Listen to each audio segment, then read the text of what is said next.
वृंद समन्विता श्री चैतन्य प्रभु वंदे नित्यानंद सहोदितं श्रीनंदनंदनं वंदे राधिका चरणद्वयं गोपीजन समायुक्तं वृंदावनमनोहरम्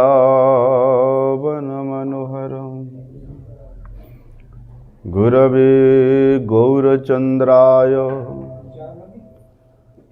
राधिकाय तदालये कृष्णाय कृष्णभक्ताय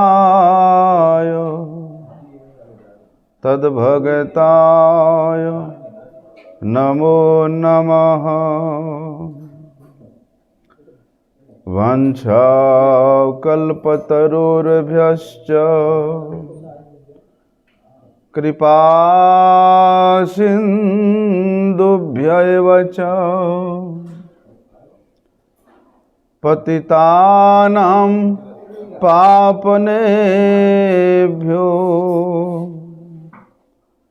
वैष्णवेभ्यो नमो नमः।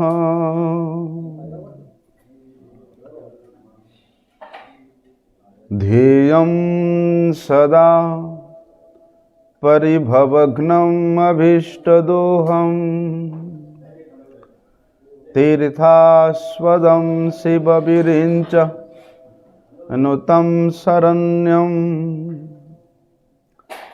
भृत्यार्तिहं प्रणतपालभवाब्धिपोतं वंदे महापुरुषते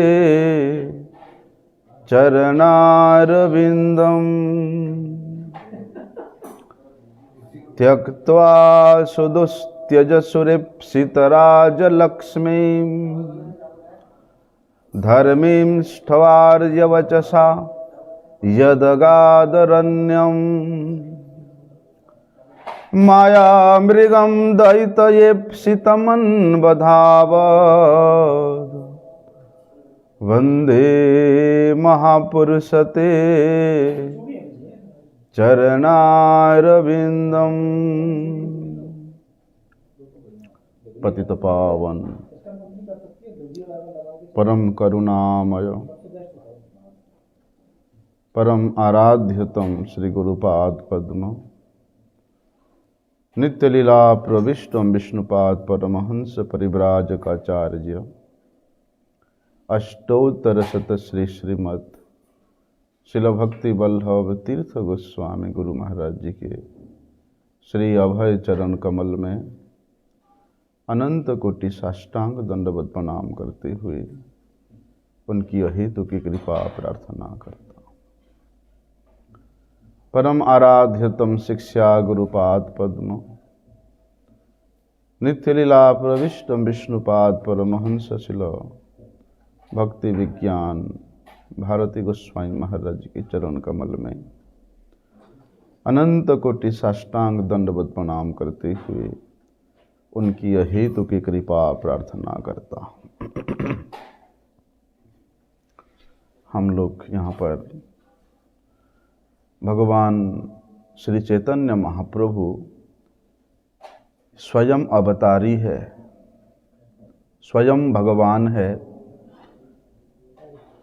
इसके प्रमाण स्वरूप वेद, उपनिषद, पुराण, भागवत, भगवत गीता इत्यादि शास्त्रों के स्पष्ट प्रमाण सहित स्वयं महाप्रभु जी के ऐसे अलौकिक लीलाओं के संबंध में हम लोग श्रवण कर रहे हैं। अयम अवतारः कलिजुगवर्तिनो जनान् प्रायः कृष्ण रामयोर भजनम मार्गम उपदिशन स्तुतिनति आह द्वाभ्याम ध्येयम ध्यातुम अहम सदेति नात्र कालदेश नियम इति भावः। श्रील विश्वनाथ चक्रवर्तीपाद जी श्रीमद् भागवतम के ये श्लोक के शब्दार्थ में बड़े सुंदर भाव प्रकट करते हैं कि ध्येयम सदा परिभवघ्नम अभिष्ट दोहम तीर्थास्वदम शिव विरिंचनुतम शरण्यम।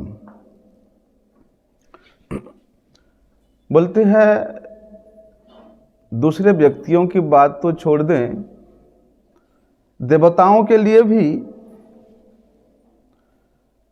जो अभिलषित वस्तु है,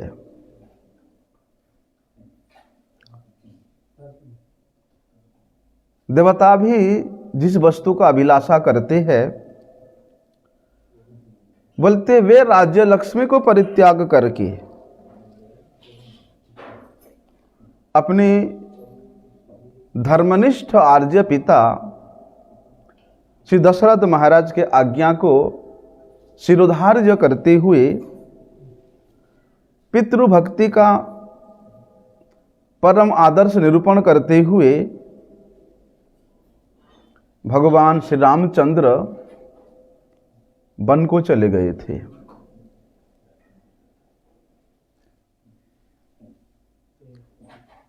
ध्येयम सदा परिभवग्न अभिष्ट दोहम। बोलते हैं अपनी प्रेयसी माता सीता के प्रेम वश्यता में बह करके वे सीता माता के इप्सित इच्छित जो माया मृग है उसके पीछे धावित अनुधावन करते हुए जो भगवान उस वन में विचरण कर रहे हैं, उन भगवान को यहाँ वंदना कर रहे हैं, उनके चरणों की वंदना कर रहे हैं।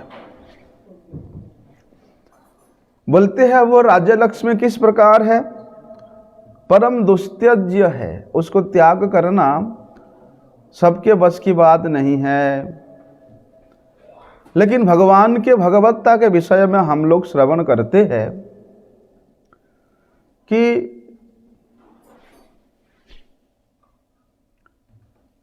परम वैराग्यवान कि ऐश्वर्यस्य समग्रस्य वीर्यस्य यशस्य श्रिय ज्ञान वैराग्य, यहाँ पर जो 6 प्रकार के भगवान के भग है, भगवत्ता है, ऐश्वर्य है, वहाँ पर ये वैराग्य का बात आता है। तो देखिए जिस दुस्त्यज्य राज्य लक्ष्मी को त्याग करना बड़ा ही असंभव है, और त्यक्त्वासु आसु प्राणेषु न त्यक्त्यत्य कदाचित, प्राण छूट जाएगा लेकिन संपत्ति नहीं छूटना चाहिए है? अपने घर बारी नहीं छूटना चाहिए। और देवता लोगों का ये परम इप्सित वस्तु है, वे राज्य लक्ष्मी, वे स्वर्ग के भोग विलास के पीछे तो ये देवता लोग हमेशा अपने प्रतिद्वंदी उन राक्षसों से, असुरों से, दैत्यों से युद्ध करते हैं। बोलते ऐसे जो परम दुस्त्यज्य राज्य लक्ष्मी है और देवताओं के लिए परम अभिलाषित वस्तु है, बोलते उसको भगवान श्री चैतन्य महाप्रभु किस प्रकार झट से त्याग दिया।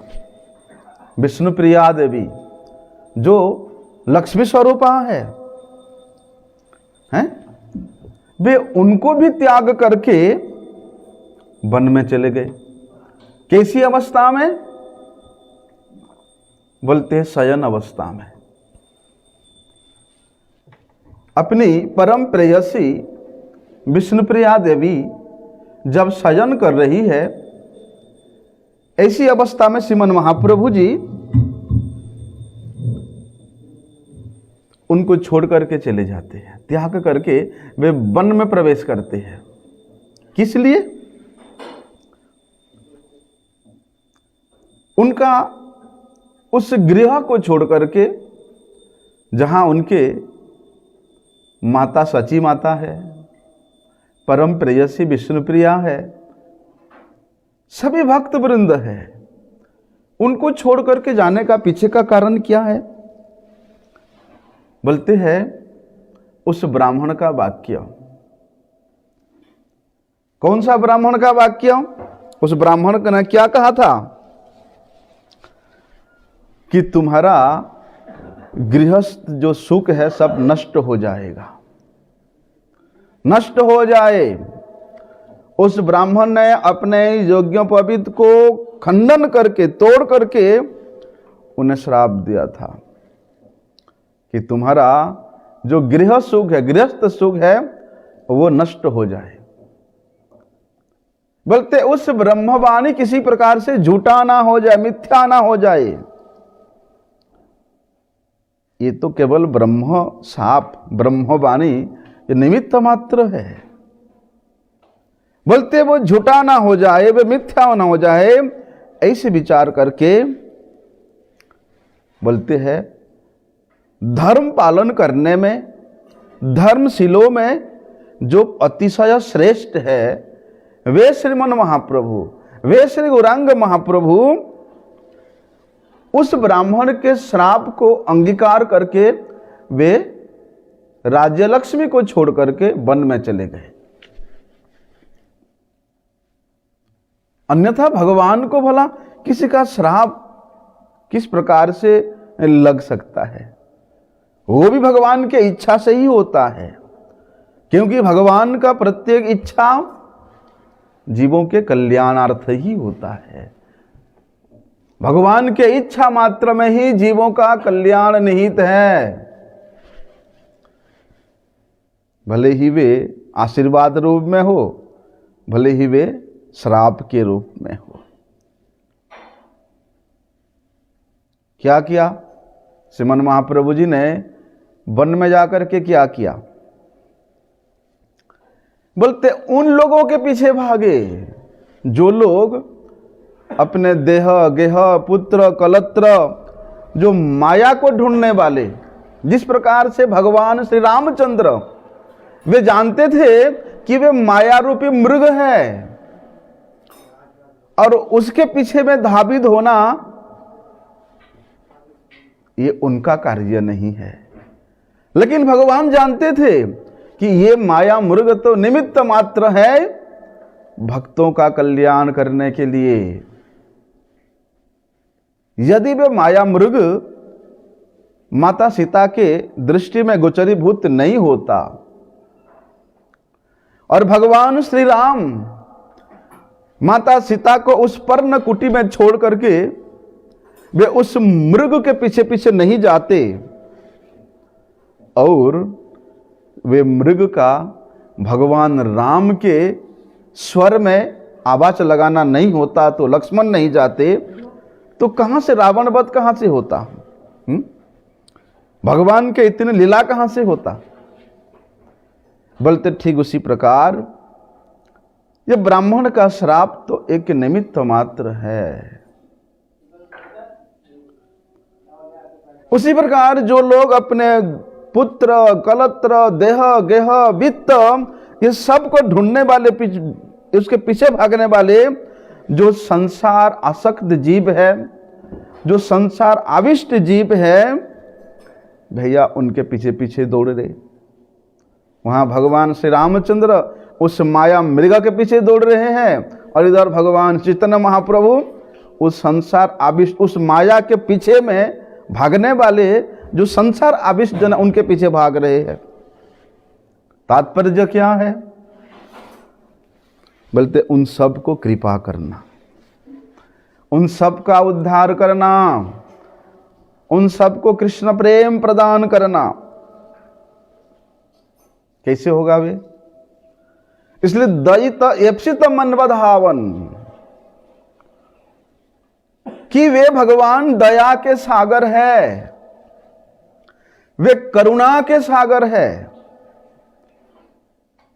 वे पतितों के परम बांधव है, वे दीनों के नाथ है। इसलिए वे दया के आधिक्यता के कारण भगवान श्री चैतन्य महाप्रभु उनके प्रति दयी होकर के उनके पीछे भाग रहे हैं। अन्यथा उनके दयालुता का कोई सीमा नहीं है और वे असीमित दया के समुद्र होने के कारण वे महावदान्य स्वरूप है। उनके दान का, उनके प्रदान का, उनके कृपा का भी कोई सीमा नहीं है। बोलते हैं इप्सित, दयितम इप्सित, बोलते हैं जो जीव एक बार उन भगवान को, उन भगवान के सेवा को, उन भगवान के चरणों को अंगीकार कर लिया, भगवान उसको आलिंगन दान देने के लिए धावित होते हैं और उस जीव को आलिंगन प्रदान करके बोलते हैं जिस संसार में गिरा हुआ है उस संसार से उसको ऊपर उठा करके प्रेम रूपी समुद्र में उसको अवगाहन करा देते हैं। तो वहां कहते वंदे महापुरुष ते चरणारविंदम, ऐसे जो महापुरुष है, ऐसे जो परम पुरुषोत्तम भगवान श्रीमन महाप्रभु है, उनके चरणों की मैं वंदना करता हूं। बोलते वे भगवान के कृपा अकारण होता है, किसी कारण से नहीं, किसी योग्यता से नहीं, किसी वर्ण के, किसी आश्रम के अनुगत रहने से नहीं, अकारण होता है। कब, किस समय, किस परिप्रेक्ष्य से, किस प्रकार से उन भगवान का कृपा जीव के प्रति हो जाएगा, वो कोई परिकल्पना भी नहीं कर सकता है।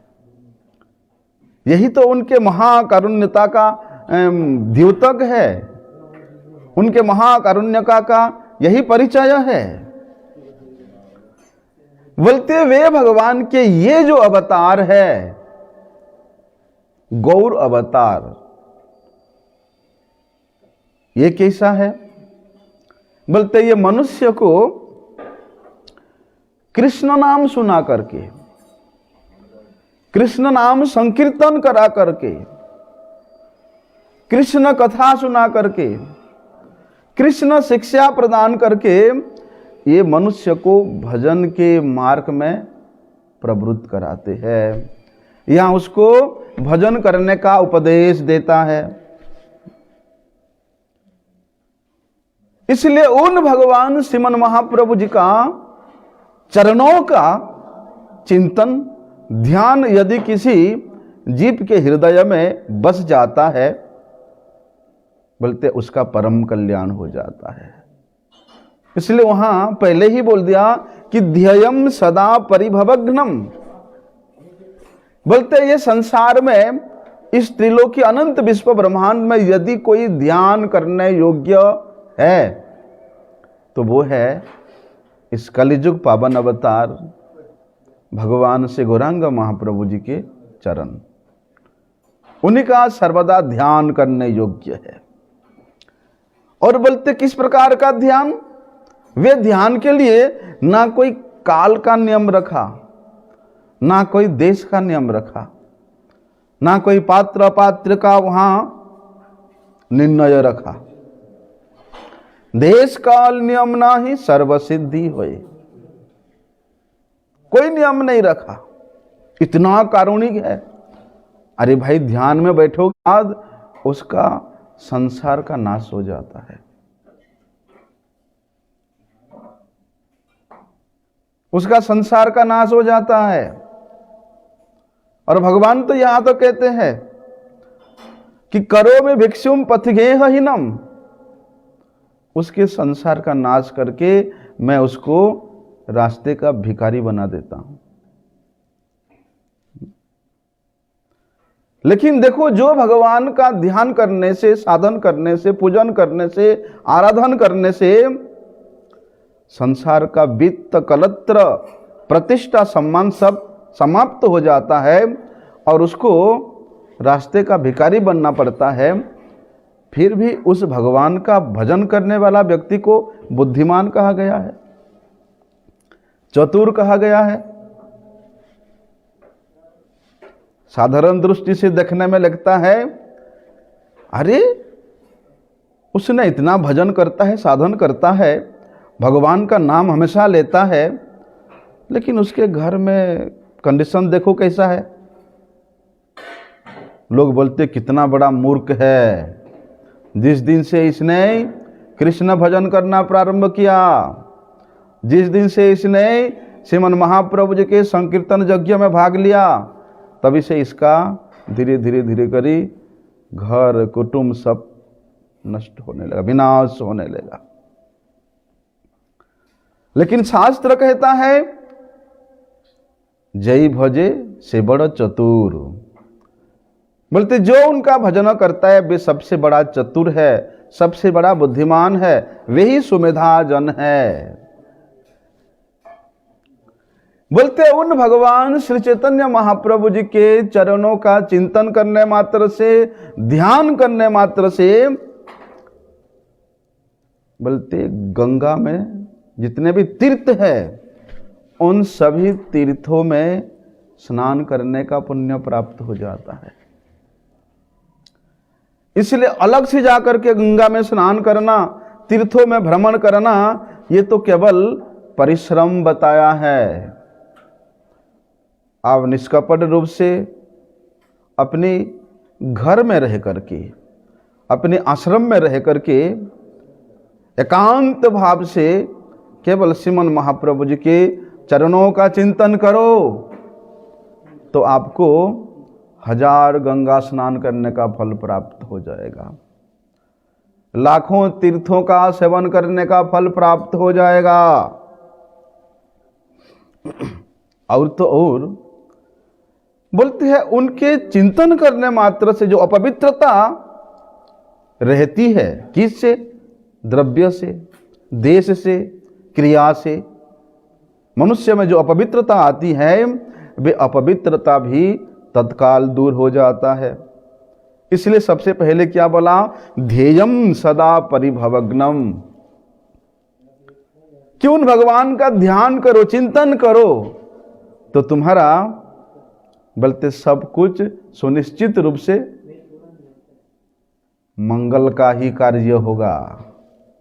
लेकिन क्या कहते देखो, भगवान के चरणों का चिंतन करना ही, ध्यान करना ही सबसे बड़ा सदाचार है। अरे स्वयं शिव जी, ब्रह्मा जी, नारद जी, बड़े बड़े देव वृंद नित्य निरंतर जिनके चरणों का ध्यान करते रहते हैं, चिंतन करते रहते हैं, जिनके परम नमनीय है, उन भगवान के चरणों का ध्यान, उन भगवान के चरणों का चिंतन क्या कभी साधारण हो सकता है? यही सबसे बड़ा सदाचार है। लेकिन कहते हैं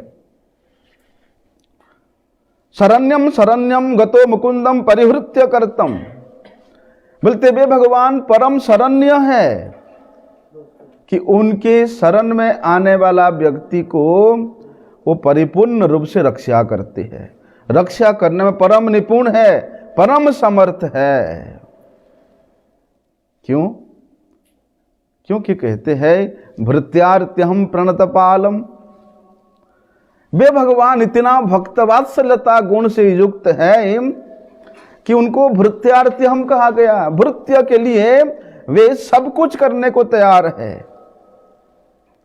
नहीं चाहते कि मेरा भक्त, मेरा जो भृत्य है, मेरा सेवा करे, मेरी परिचर्या करे, मेरी आराधना करे, उसका भगवान को अपेक्षा नहीं रहता।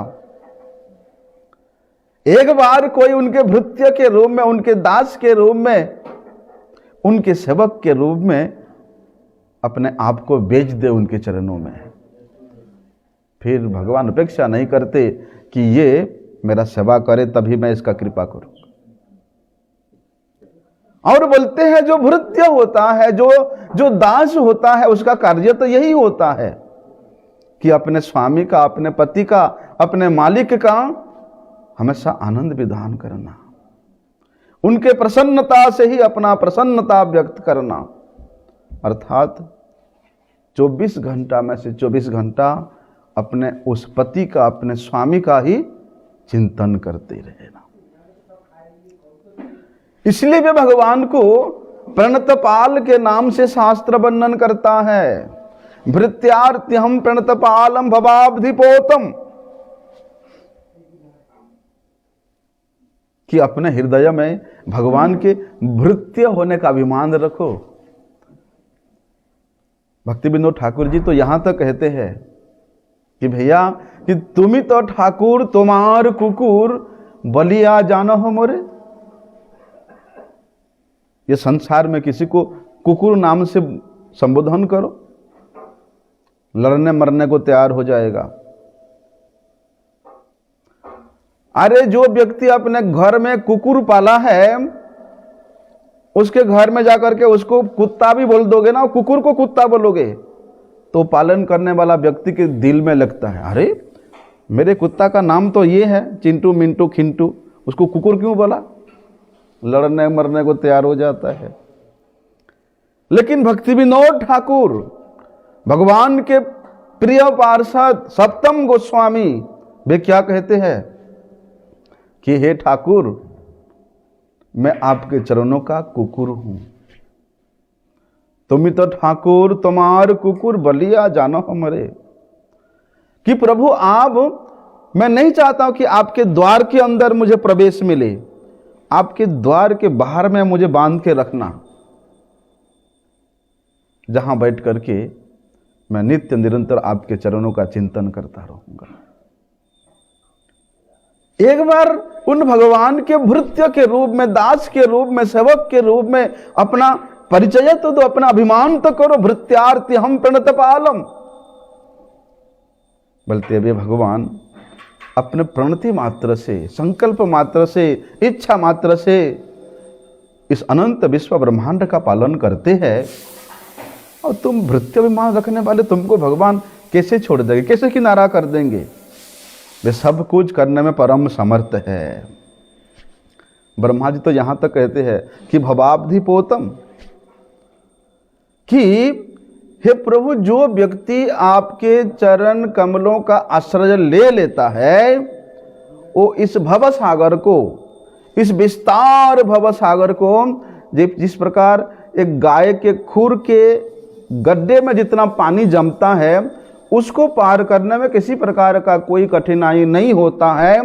बोलते उस गोवत्स पद के समान वो अति सरल सहज रूप से इस भवाब सागर को पार कर जाता है।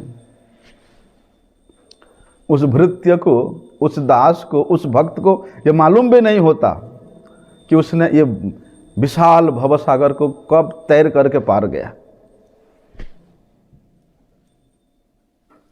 इसलिए वहां पर क्या कहते हैं, महापुरुषते चरणारविंदम, कि हे प्रभु, कैसे अलंकार से युक्त किया है कि आप तो महापुरुष है, आप तो परम पुरुषोत्तम है, आप तो परमहंस स्वरूप है, आप तो महान मुनिंद्र वरिंद्रों के स्तवन का एकमात्र विषय है, शिव ब्रह्मा इत्यादि देवताओं के चिंतन का आप एकमात्र विषय है।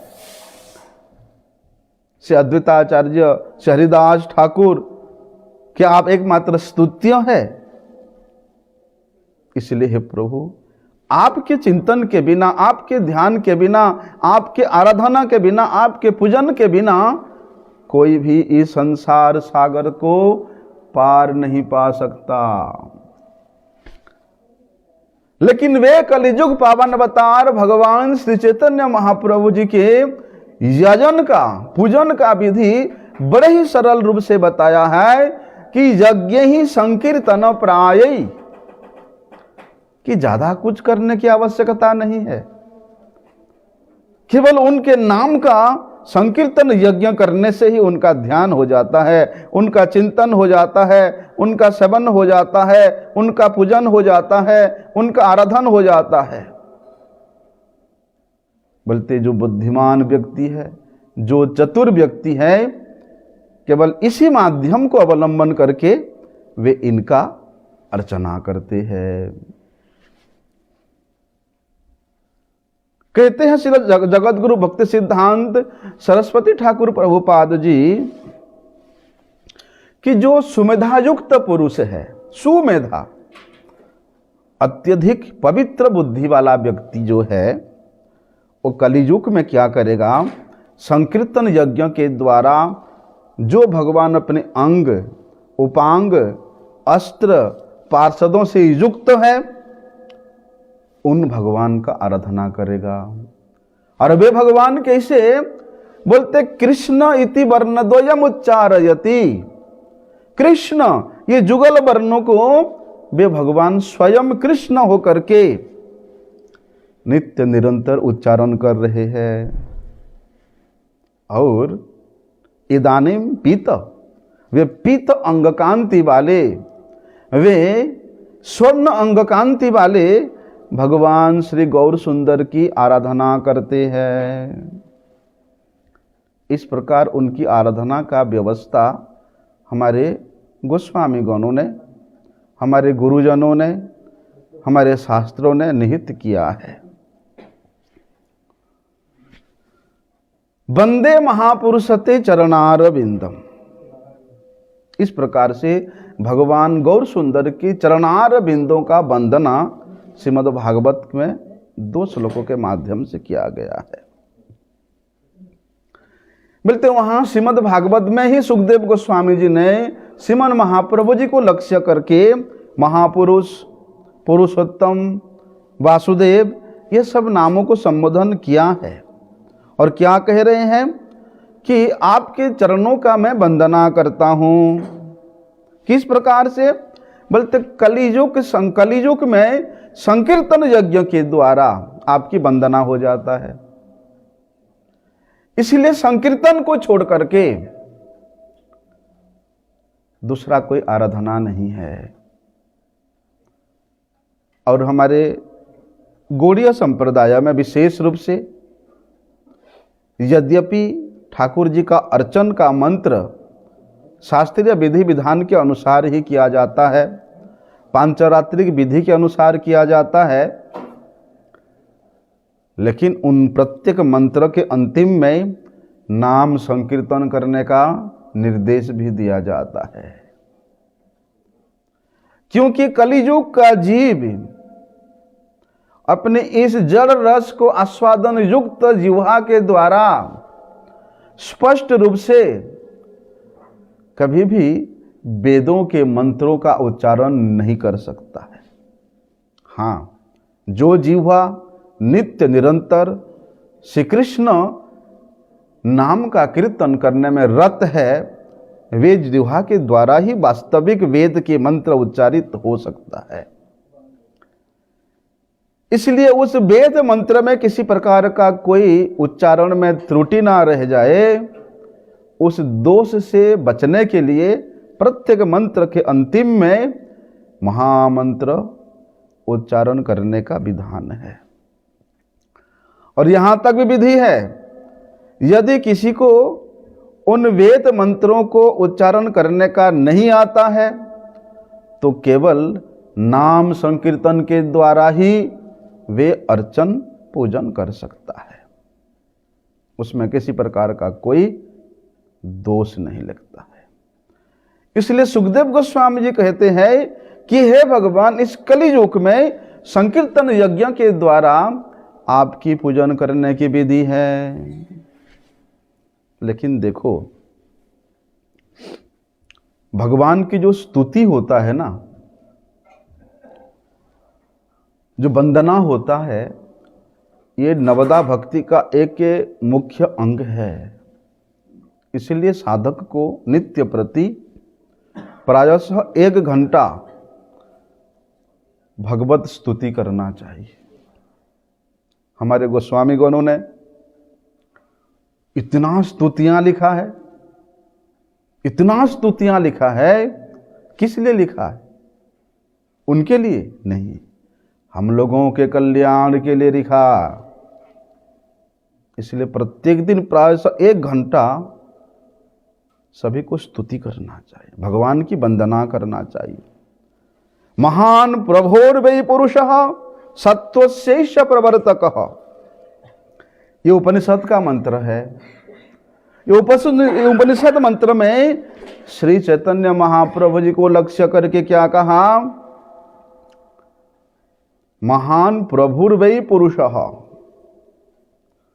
कि ये जो महापुरुष शब्द उपनिषद व्यवहार करता है, ये श्री चैतन्य महाप्रभु जी को लक्ष्य करके ही कह रहा है कि वंदे महापुरुषते चरणारविंदम, कि आपके चरणारविंदों को वंदना करने का अभिप्राय ही केवल है।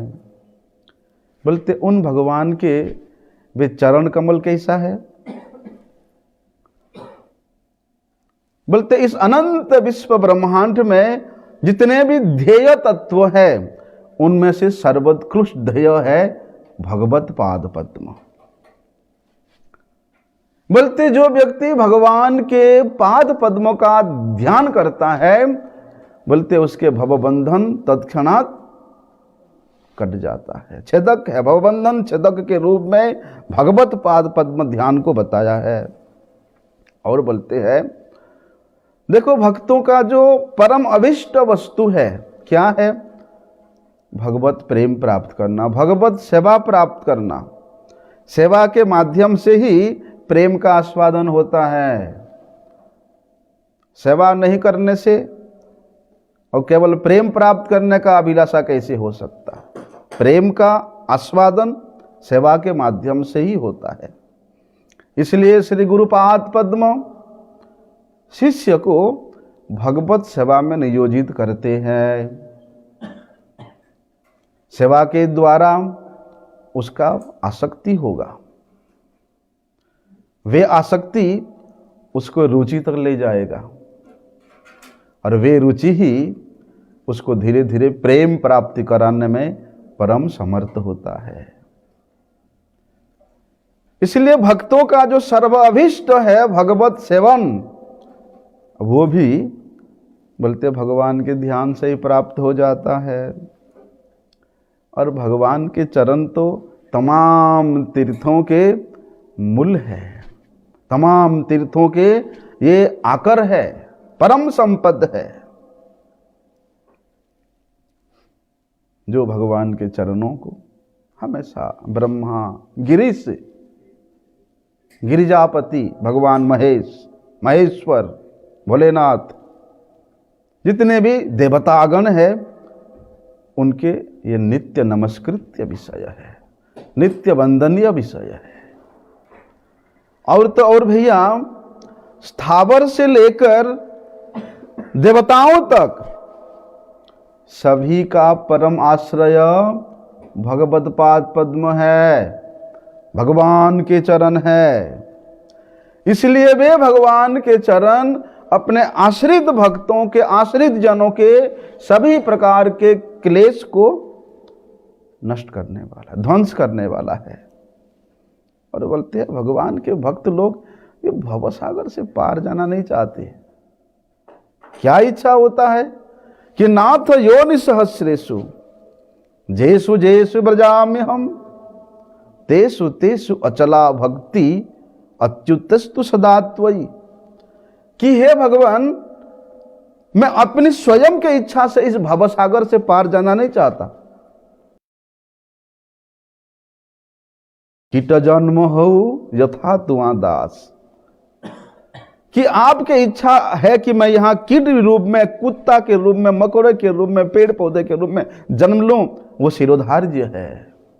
लेकिन प्रभु, जिस भी जोनी में जाऊं वहां आपके भक्ति से, आपके सेवा से, भक्ति मतलब सेवा, आपके सेवा से अपने आप को वंचित ना रखो, दूर ना रखो मुझे। इसीलिए वे गौर सुंदर ही, वे भगवान श्री चैतन्य महाप्रभु ही उनके आश्रित जनों के ये प्रणतपाल है, प्रणत जनों के पालक है, ऐसा। और श्रील प्रभुपाद जी क्या कहते हैं,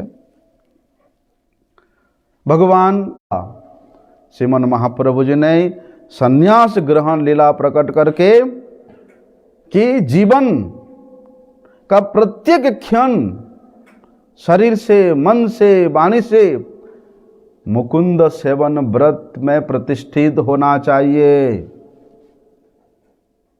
ऐसा। इसलिए श्री गुरुपाद पद्म जब शिष्य को संन्यास देते हैं, उसी से प्रतिज्ञा कराते हैं कि तुम्हारा शरीर, मन और वाणी केवल और केवल मुकुंद सेवन व्रत में ही बंधा रहना चाहिए। भगवत सेवन के अलावा और अन्यत्र किसी प्रकार का चिंतन वे मन से भी नहीं करेगा। शरीर से तो दूर की बात है, वाणी से तो दूर की बात है, ऐसा बोलते श्रीमन महाप्रभु जी स्वयं संन्यास ग्रहण करके वे आदर्श को प्रदर्शन किया, प्रकट किया। और स्वर्ग लोक के जो निवासी है, देवतागण है, जिस राज्य लक्ष्मी रूपा जो दुर्लभ विषय भोग है, उसके स्पृहा को, उसके इच्छा को त्याग करने में असमर्थ होते हैं। भगवान गौर सुंदर ने किस उद्देश्य से सब कुछ छोड़ दिया? केवल और केवल श्री कृष्ण अनुसंधान करने के लिए, केवल कृष्ण सेवन करने के लिए, कृष्ण की खोज करने के लिए, कृष्ण प्राप्ति के लिए उन्होंने सब कुछ छोड़ा। ऐसे नहीं कि मैं जाकर के वहां ये करूंगा, वो करूंगा, प्रतिष्ठा प्राप्त करूंगा, ऐसे वैसे, इसके लिए नहीं। केवल कृष्ण सेवन के लिए, कृष्ण अनुसंधान के लिए, कृष्ण प्राप्ति के लिए उन्होंने सब कुछ छोड़ा। और छोड़ने का उद्देश्य के रूप में जगत को शिक्षा दिया कि भैया भुक्ति मुक्ति स्पृहा के लिए यदि तुम सब कुछ छोड़ रहे हो तो तुम महान कपट हो। अगर सब कुछ छोड़ना है तो केवल कृष्ण अनुसंधान के लिए ही छोड़ो, कृष्ण सेवन के लिए छोड़ो। अपनी भोग के जो अभिलाषा है, तभी वो अति सहज रूप से छूट सकता है जब हमारी अभिलाषा कृष्ण सेवन के प्रति आकर्षण होगा। प्रति हमारा आकर्षणता जितना अधिक बढ़ेगा, संसार के प्रति, सांसारिक वस्तुओं के प्रति, भोग विलास के प्रति हमारा उतना ही स्पृहा वहां क्षीण होता जाएगा, नष्ट होता जाएगा। इसलिए ये जो इंद्रियों के द्वारा ग्राह्य जो विषय है, चाहे ज्ञान ही क्यों ना हो, इंद्रिय ग्राह्य ज्ञान, क्योंकि भगवत ज्ञान ये इंद्रिय ग्राह्य नहीं है, इंद्रियों के द्वारा ये ग्राह्य वस्तु नहीं है। जड़ विद्या जत मायार वैभव तुम्हार भजने बाधा। ये जो जड़ विद्या है, जड़ ज्ञान है, ऐसे कि जो ज्ञान कृष्ण स्मृति प्रदान नहीं करता, जो ज्ञान कृष्ण चिंतन, कृष्ण कथा या कृष्ण नाम प्रदान नहीं करता, वो ज्ञान भी अज्ञान ही है। और ऐसे जो इंद्रिय ग्राह्य ज्ञान है, उसके असारता को, उसके निम्नता को, उसके तुच्छता को दिखलाने के लिए श्रीमन महाप्रभु जी ने उसको मलबत त्याग दिया। अन्यथा श्रीमन महाप्रभु जी को निमाई पंडित को उस समय के प्रकांड विद्वान के रूप में, व्याकरण के सबसे श्रेष्ठ अध्यापक के रूप में सारा संसार जानता था। क्योंकि जो दिग्विजयी पंडित केशव काश्मीरी पूरे संसार के संस्कृत के विद्वानों को परास्त करके नवद्वीप में आया था, वे बातों बातों में ही निमाई पंडित भगवान गौर सुंदर ने उसको परास्त कर दिया था। इसलिए वे व्याकरण के विद्या को, वे इंद्रिय ग्राह्य ज्ञान को उन्होंने मलबत त्याग दिया। और क्या किया? श्रीमद् भागवते महामुनि कृते किंबा परेरीश्वर। श्रीमद् भागवत में जो अधख्यत भगवान कृष्ण की सेवा को ही जीव का एकमात्र चरम और परम लक्ष्य है, बोलते उसकी शिक्षा लेना और उसकी शिक्षा देना। अपने पार्षदों के सहित रात्रि दिन बैठ करके कृष्ण कथा आलापन में ही व्यतीत करना, बोलते इसकी शिक्षा देने के लिए ही भगवान गौर सुंदर ने संन्यास लीला प्रकट किया। अन्यथा उनको संन्यास लेने की क्या आवश्यकता थी? उनको भक्त भाव में इस प्रकार विवलित होने की क्या आवश्यकता थी?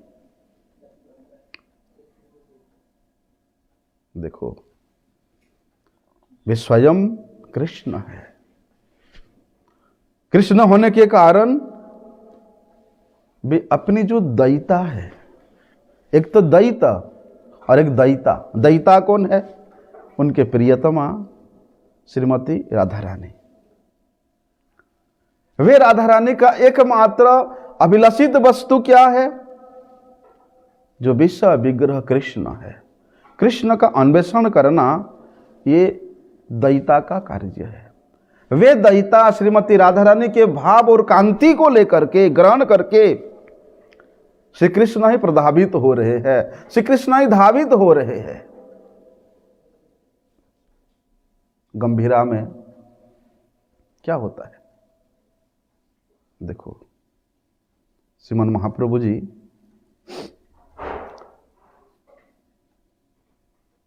उस गंभीरा में विराजमान है और रात दिन ये कृष्ण विरह में तड़प रहे हैं। तड़पते तड़पते हा कृष्ण हा प्रणाद इस प्रकार उच्चारण कर रहे हैं। श्री स्वरूप दामोदर गोस्वामी, श्री राय रामानंद जी श्रीमन महाप्रभु जी के भाव के अनुसार उनको उसी प्रकार का श्लोक सुनाते, उसी प्रकार का प्रसंग सुनाते, जैसे रास पंचाध्यायी, भ्रमर गीत, इनके श्लोक सुनाते, कृष्ण कन्नामृत सुनाते, चंडीदास, विद्यापति का पद, ये सब सुना करके श्रीमन महाप्रभु जी के उस विरह दशा को थोड़ा शांत करते, सांत्वना देने की चेष्टा करते। लेकिन जैसे ही श्रीमन महाप्रभु जी ये सब श्लोक सुनते, ये सब प्रसंग सुनते, तो बोलते हैं उनका जो विरह उतना ही अधिक द्विगुणित हो जाता है। कभी रोते, कभी हंसते, कभी मूर्छित होकर के पड़े रहते। कभी कभी तो भैया श्रीमन महाप्रभु जी वे कृष्ण विरह में, वे दैत के अन्वेषण के विरह में इतना अधिक अपूर्व दशा को प्राप्त हो जाते हैं कि कोई समझ भी नहीं पाता है। एक दिन क्या हुआ, अर्धरात्रि के समय, क्योंकि अर्धरात्रि तक वहां पर, कभी कभी संपूर्ण रात्रि तक ये राय रामानंद और स्वरूप दामोदर के साथ कृष्ण कथा व्यतीत होता है। एक दिन ऐसे अर्धरात्रि के समय कृष्ण कथा हुआ। कृष्ण कथा के पश्चात श्रीमन महाप्रभु जी को विश्राम करेंगे ऐसा सोच करके स्वरूप दामोदर और राय रामानंद अपनी अपनी कुटिया में विश्राम करने के लिए चले गए। कहाँ पर? गंभीरा में। गंभीरा दर्शन किया, इतने छोटे से एक कुटिया है, वहाँ श्रीमन महाप्रभु जी का उसी छोटे से कुटिया में उनका रहना सब कुछ होता था। बोलते हुए दोनों पार्षद चले जाने के बाद महाप्रभु जी का जो प्रिय सेवक था गोविंद, वे भी गंभीरा के बिल्कुल द्वार पे ही लेट गए। क्यों लेटे? जैसे महाप्रभु जी बाहर ना जा सके। वैसे तो सोते नहीं थे, लेकिन पता नहीं उस दिन थोड़ा सा गोविंद को झपकी सा आया। इसी बीच श्रीमन महाप्रभु जी ने अकस्मात श्री कृष्ण के मधुर बंसी की ध्वनि सुनाई दी, और जिधर से वे बंसी की ध्वनि आ रही है बिदर की ओर, परम भावावेश में उठ करके वे दौड़ पड़ रहे हैं। गोविंद वहीं रास्ते में वही द्वार पे सोते रह गए। तीनों प्रकोष्ठों के फाटक जैसे के वैसे बंद है, लेकिन गोविंद थोड़ी देर बाद देखते हैं कि महाप्रभु जी तो हमेशा हा कृष्ण हा प्राणनाथ बोलते, लेकिन आवाज क्यों नहीं आ रहा है? सोते सोते भी श्रीमन महाप्रभु जी के मुख से हा कृष्ण हा प्राणनाथ की शब्द उच्चारित हो रहा, लेकिन आज थोड़ा सा झपकी तो आया मुझे, लेकिन वे कृष्ण नाम का उच्चारण महाप्रभु जी के मुख से क्यों नहीं आ रहा है, क्यों नहीं सुनाई दे रहा है? गोविंद को थोड़ा संदेह सा हुआ। झट करके उठ के देखते हैं कि गंभीरा में महाप्रभु नहीं है। चारों तरफ खोजने के लिए दौड़ते हैं, स्वरूप दामोदर को जाकर के उठाते हैं, कहते हैं प्रभु प्रभु नहीं है गंभीरा में। प्रदीप जला करके दोनों जाकर के ढूंढते हैं, लेकिन कहां मिलेंगे, कहां मिलेंगे? ढूंढते ढूंढते सिंह द्वार पर आ जाते हैं। और रात्रि के समय क्या होता है, जगन्नाथपुरी के सिंह द्वार पे वहां के जितने भी गाय हैं वहीं पर एकत्रित होते हैं। पहले हाथी भी होते थे वहां, पालतू हाथी, वे भी वहां एकत्रित होते थे। तो ढूंढते ढूंढते वे सिंह द्वार पे जाते हैं और देखते वहां बहुत से गाय अर्धरात्रि के समय सोए हुए हैं, और उन गायों के बीच में श्रीमन महाप्रभु जी इस प्रकार पड़े हुए हैं अचेतन अवस्था में। उनके संपूर्ण अंग पुलकित हो रहा है, उनके मुख से फैन गिर रहा था, आंखों से अश्रुधारा प्रवाहित हो रहा था। उनके हाथ पैर भैया कछुए के मापी उनके पेट के अंदर घुसे जा रहे हैं, मानो ऐसा लग रहा है कि कोई गोल मोटोल कोई पोटली पड़ा हुआ है।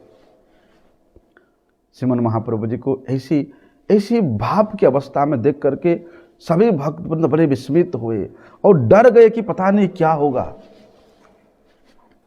किसी प्रकार श्रीमन महाप्रभु जी को उसी अवस्था में ही वहां से उठा करके गंभीरा में लेकर के आए, और फिर संपूर्ण रात्रि नाम संकीर्तन प्रारंभ हुआ।